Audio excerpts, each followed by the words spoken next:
What happens when Hollywood's most outspoken blue-collar actor meets late-night television's most smug host? You won't believe what unfolds when Mark Wahlberg sits down with Stephen Colbert for what was supposed to be a routine promotional interview. Behind the glittering facade of late-night entertainment, a powder keg was about to explode, revealing the true character of one of television's most celebrated hosts. The cameras were rolling, the audience was laughing, but nobody was prepared for the verbal warfare that would erupt between these two titans, ultimately leading to one of the most shocking exits in talk show history. Before we get into this incredible story, make sure you hit that subscribe button and drop a comment below, because you're not going to believe what unfolds when these two collide in spectacular fashion. The Ed Sullivan Theater buzzed with its usual pre-show energy as audience members filed into their seats, completely unaware they were about to witness television history. Mark Wahlberg had arrived that afternoon to promote his latest action thriller, a gritty Boston-set crime drama that seemed tailor-made for the former rapper turned A-list actor. His publicist had briefed him on the standard talking points: the physical demands of the role, working with the director, and his ongoing production projects.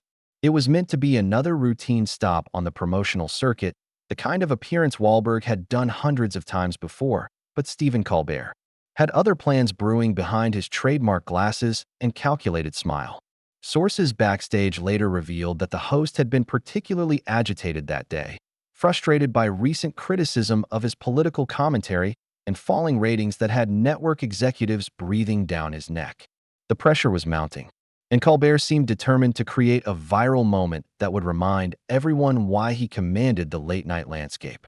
What better target than Wahlberg, whose working-class Boston roots and conservative-leaning views made him an easy foil for Colbert's liberal elite persona. The show's signature music filled the theater, and Colbert delivered his opening monologue.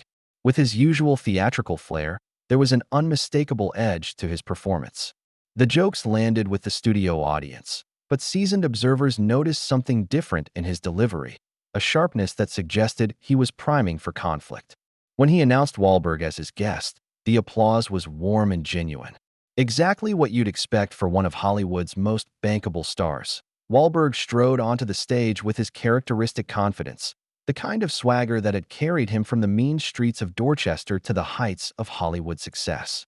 He wore a simple black suit, no flashy accessories or designer flourishes, just the unpretentious style that had become his trademark. The initial greeting between host and guest appeared cordial enough, with the standard handshake and pleasantries that viewers had come to expect from these interactions. "Mark Wahlberg, everybody," Colbert announced with theatrical enthusiasm, gesturing toward his guest as the audience continued their applause. "Thanks for being here, Mark. I have to say, you're looking good for a guy who gets up at 4 in the morning to work out." Wahlberg settled into the guest chair with a slight smile, already sensing something off in Colbert's tone. "Well, you know, Stephen, discipline is everything. Some of us believe in earning what we get through hard work, not just talking about other people's work." The comment landed with subtle precision, and astute viewers could see Colbert's expression shift almost imperceptibly. His smile remained fixed, but his eyes narrowed just a fraction. "Oh, is that a shot at talk show hosts? Because I'll have you know, this job requires tremendous skill. Not everyone can sit behind a desk and ask penetrating questions about the human condition." "Penetrating questions," Wahlberg repeated, his Boston accent becoming more pronounced as his guard went up.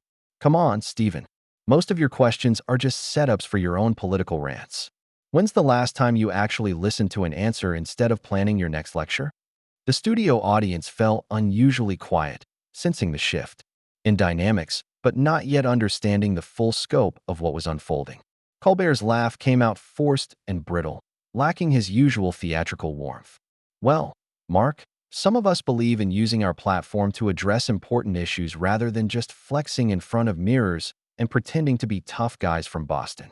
The gloves were officially off. Wahlberg leaned forward in his chair, his jaw tightening as Colbert's condescending tone registered fully. "Pretending? Stephen, I grew up in Dorchester when it was actually dangerous, not when it was gentrified for trust fund kids to feel edgy. Everything I've accomplished came from real work, real risk, real sacrifice. What's your story? You make fun of people. who actually build things while you sit in your ivory tower making jokes for coastal elites who've never worked a day in their lives. Colbert's mask of civility was beginning to crack, revealing the arrogance that his critics had long accused him of harboring. Oh, please, Mark. The tough guy act might work in your movies, but this is the real world. You're an actor who pretends. For a living, just like the rest of us. The difference is I don't pretend my entertainment has some deeper moral significance. At least I'm honest about what I do, Wahlberg shot back, his voice rising slightly. I make movies that people actually want to watch. I don't lecture them about how they should think or vote while I count my millions and live in my Manhattan bubble. You want to talk about pretending? You've made a career out of pretending you're just a regular guy while you mock everyone who doesn't share your precious liberal values. The tension in the studio was now palpable, with audience members exchanging uncomfortable glances and production staff visible in the wings, clearly unsure whether to intervene. Colbert's producer could be seen frantically gesturing from behind the cameras, but the host seemed oblivious to anything except his growing animosity toward his guest. Liberal values. Colbert's voice dripped with disdain as he leaned back in his chair, adopting the posture of someone preparing to deliver a killing blow. You mean values like education, compassion, and critical thinking? I know those concepts might be foreign to someone whose biggest intellectual achievement was learning to read cue cards, but some of us actually care about making the world a better place. The insult hung in the air like a toxic cloud, and Wahlberg's face darkened with genuine anger. His hands gripped the arms of his chair, and for a moment, it seemed like he might actually stand up and walk away. Instead, he took a deep breath and fixed Colbert with a stare that could have melted steel. "There it is," Wahlberg said quietly, his voice now carrying a dangerous calm that was somehow more intimidating than his earlier anger. "The real Stephen Colbert. Not the character you play, not the fake everyman routine, but the actual elitist. Snob who thinks he's better than everyone else. You sit here in your comfortable studio, making millions by mocking people who actually work for a living. And you have the nerve to lecture me about making the world better?" But this was only the beginning of what would become one of the most explosive confrontations in late-night television history. And Stephen Colbert was about to reveal just how far he was willing to go to maintain his perceived intellectual superiority. Colbert's response came with a venom that shocked even his most cynical critics. His carefully constructed public persona evaporated completely as he leaned forward, his voice dripping with contempt. "Oh, Mark, that's rich coming from someone whose greatest contribution to cinema is teaching audiences that Boston accents make bad acting seem authentic. You want to talk about real work? Try doing this job without a script, without multiple takes, without a director holding your hand through every scene." The studio audience had gone completely silent now, sensing they were witnessing something unprecedented. Even the usual late-night crowd, accustomed to political sparring and celebrity roasting, seemed stunned by the personal nature of the attack. Wahlberg's face flushed red, but his voice remained controlled, carrying the quiet intensity of someone who had learned to channel rage into focused determination. Without a script, Wahlberg's laugh was harsh and humorless. "Stephen, you've been reading from the same liberal talking points for years. At least when I'm acting, I'm honest about it. You pretend this is spontaneous while you regurgitate whatever your writers tell you to say. The only difference between us is I don't pretend my job makes me morally superior to truck drivers and construction workers." Colbert's mask slipped, further revealing an ugliness that his admirers had never seen before. Morally superior? Maybe not morally, but certainly intellectually. "I went to Northwestern. I studied theater. I understand nuance and complexity. You went from juvenile delinquent to muscle-bound movie star without stopping to develop any actual depth or understanding of the world."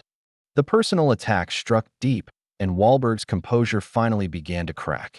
His voice rose as years of Hollywood condescension bubbled to the surface. "Juvenile delinquent? You want to go there, Stephen? Let's talk about my past.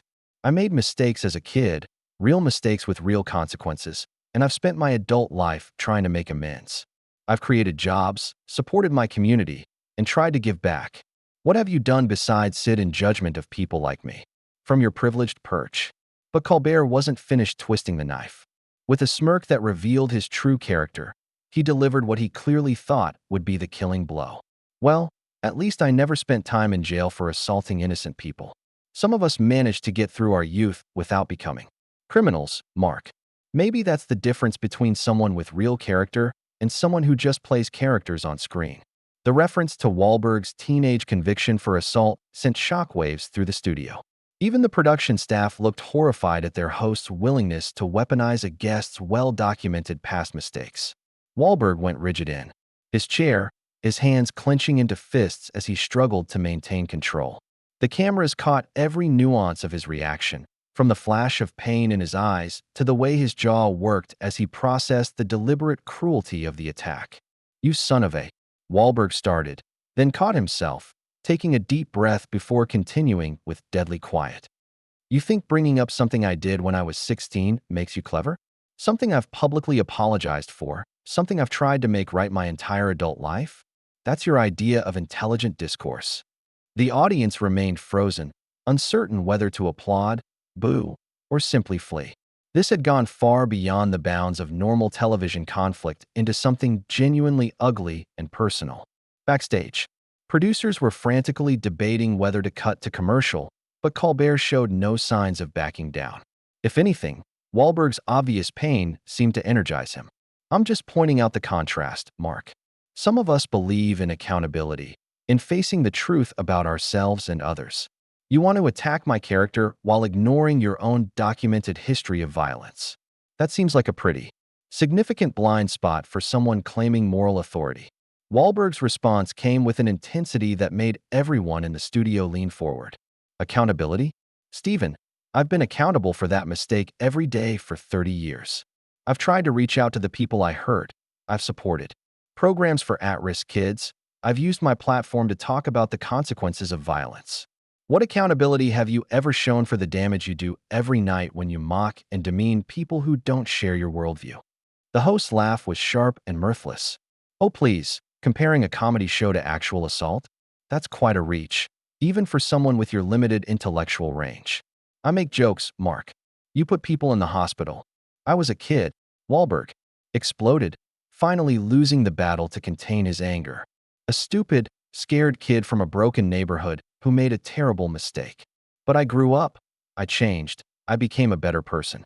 You're a grown man who makes millions tearing down people who can't fight back, and you act like that makes you a hero. At least I learned from my mistakes instead of building a career on them." Colbert's response revealed the full extent of his arrogance and cruelty. "Oh, I see. So now you're the victim?" Poor Mark Wahlberg, misunderstood tough guy who just wants everyone to forget about his violent past. Well, here's a news flash from those of us who didn't spend our teens attacking innocent people. Actions have consequences, and some of us don't get to just pretend they never happened.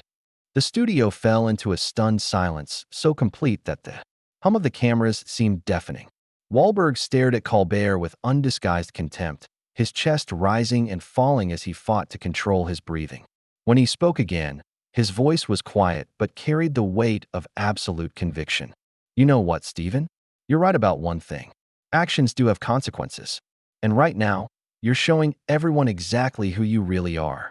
Not the character you play, not the persona you've created, but the real Stephen Colbert. A bitter, cruel man who thinks his education and his platform give him the right to destroy people for entertainment." The confrontation had reached a point of no return, with both men's true natures fully exposed. Colbert seemed to realize he had gone too far, but his pride wouldn't let him back down. Instead, he doubled down with a comment that would seal his fate. "Well, Mark, at least I'm honest about who I am. I don't hide behind a fake working-class persona while living in a Beverly Hills mansion. I don't pretend to be something I'm not for the cameras." Wahlberg stood up slowly, his movement deliberate and controlled despite the rage burning in his eyes. The audience held its collective breath as he towered over the seated host, and for a moment, it seemed like the confrontation might turn physical. But instead, Wahlberg's response would be far more devastating than any punch he could have thrown, and Stephen Colbert was about to learn that some lines should never be crossed. The silence stretched for what felt like an eternity before Wahlberg spoke, his voice carrying a quiet authority that commanded absolute attention. "You want to know the difference between us, Stephen? When I was 16 and made the worst mistake of my life, I was a kid with no guidance, no education, no opportunities. Trying to survive in a neighborhood where violence was normal. I had every excuse in the world, but I've never made excuses. I own what I did. I paid the price, and I've spent 30 years trying to earn redemption. He paused, letting his words sink in before delivering the crushing blow. But you? You're a 50-year-old man with every advantage in life, education, wealth, platform, influence, and you choose to use all of that to tear people down for applause. You just spent 10 minutes trying to destroy someone on national television, not because you're ignorant or desperate or scared, but because you're cruel. And that makes you worse than I ever was, even at my lowest point. The color drained from Colbert's face as the devastating accuracy of the assessment hit home. For the first time in the entire confrontation, he seemed genuinely speechless, his usual quick wit failing him completely. The studio audience remained frozen, sensing they had witnessed something that would be talked about for years to come. Wahlberg wasn't finished. You know what really bothers you, Stephen? It's not that I made mistakes as a kid. It's that someone like me, someone you see as beneath you, became successful without your approval. It kills you that a juvenile delinquent from Dorchester can sell more movie tickets in a weekend than your show gets viewers in a month. It eats at you that people actually like me while they're getting tired of your act. The truth of those words hit like a physical blow. Colbert's ratings had indeed been declining, and the criticism of his increasingly bitter political commentary had been mounting. Industry insiders had whispered about network concerns, about focus groups showing viewer fatigue with his approach. Wahlberg had just voiced what everyone in the business knew, but was too polite to say. That's why you invited me here tonight, Wahlberg continued, his analysis cutting deeper with each word. Not to promote my movie, not for entertainment, but because you thought you could take me down and make yourself look smart in the process. You figured the working-class actor would be easy prey for the sophisticated host. Well, congratulations, Stephen. You showed everyone exactly who you really are. Colbert finally found his voice, but it came out weak and defensive. Mark, I think you're overreacting. This is just show business, just entertainment. Don't take it so personally. The attempt to minimize what had just happened only fueled Wahlberg's righteous anger. Just entertainment? You just tried to weaponize the biggest regret of my life for laughs, and now you want to pretend it was all in good fun? That's the problem with people like you, Stephen. You dish out cruelty and then act surprised when someone calls you on it. The audience was beginning to stir, with some people starting to applaud Wahlberg's words. The shift in the room's energy was palpable. What had started as a typical late-night crowd was transforming into something more like a jury rendering its verdict. Even some of the production staff could be seen nodding in agreement with the guest's assessment of their boss. You want to lecture me about accountability? Wahlberg pressed on, his voice gaining strength as he sensed the room turning in his favor. Then be accountable for this. Be accountable for using your platform to bully people. Be accountable for the damage you do when you turn human beings into punchlines. Be accountable for thinking your college degree gives you the right to treat working people like they're less than you. Colbert made one last desperate attempt to regain control. Well, this has certainly been illuminating, folks. I think we're seeing some real passion here, which is always interesting television. His nervous laugh died in his throat as Wahlberg fixed him with a look of pure contempt. No, Stephen, what you're seeing is someone who's had enough of your bullshit. I came here to do a job, to promote a movie, to give your audience some entertainment. Instead, you decided to ambush me with personal attacks because you thought it would make you look clever. Well, mission accomplished. You look exactly as clever as you are. The devastating insult hung in the air as Wahlberg reached into his jacket and pulled out his microphone pack, switching it off with a decisive click. The symbolic gesture sent a clear message. This interview was over, and it was ending on his terms, not Colbert's. I've made a lot of mistakes in my life, Stephen, but sitting here and letting you disrespect me isn't going to be one of them. Wahlberg's voice carried the finality of a judge delivering a sentence. You can keep your fake apologies and your pathetic attempts to walk this back. Everyone watching knows what they just saw. He turned toward the audience, his demeanor completely transforming as he addressed them directly. I want to apologize to all of you for what you had to witness tonight. You came here for entertainment, not to watch someone's personal vendetta play out on television. You deserved better than this. The audience erupted in spontaneous applause, with many people rising to their feet in a show of support that clearly rattled Colbert further. The host sat frozen in his chair, watching his authority crumble in real time as his own audience turned against him.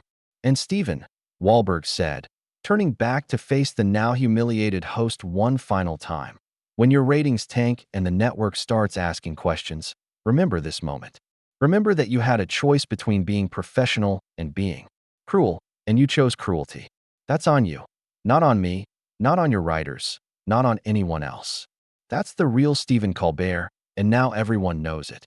With that, Mark Wahlberg walked off the stage with the dignity of a man who had stood his ground against a bully and emerged victorious. The cameras followed his departure, capturing every step of his measured exit as the audience continued their applause. Behind him, Stephen Colbert sat alone at his desk, the studio lights harsh and unforgiving on his stunned face, the weight of his miscalculations settling in as the applause for his departing guest thundered around him. The confrontation was over, but its impact had only just begun.